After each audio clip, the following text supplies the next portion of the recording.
Yes, ORCL, their shares have been down as much as 13% before the open. They're known for its database software, but they recently found a success in cloud computing market.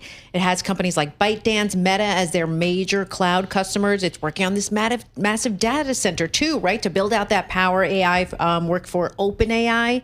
But Wall Street, they raised doubts about the costs, the time required to build these AI infrastructure at such massive scale. So basically, Oracle lifted its 2026 cap spending outlook by $15 billion to $50 billion.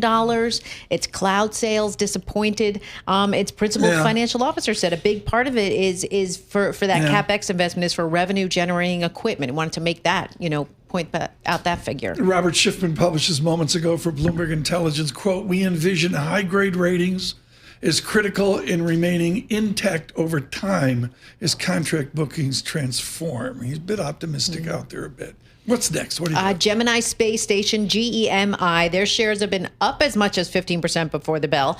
Co-founded by the Winklevoss twins. They're going into space. No, they're not going into space. Should we send Lisa? Yes. Come on, Let's Katie all go went. for a remote. Right, that would be remote.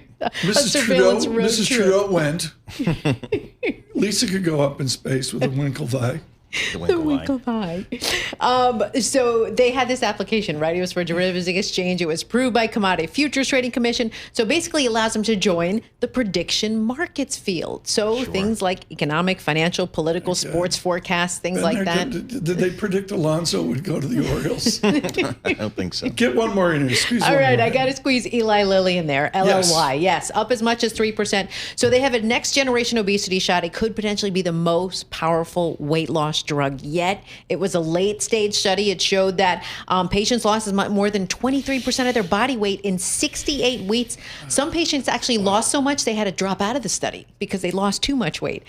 So it also measured conditions related to knee pain, because knee pain associated with weight gain, and that patients experienced a more than 62% reduction in knee pain as well from this study.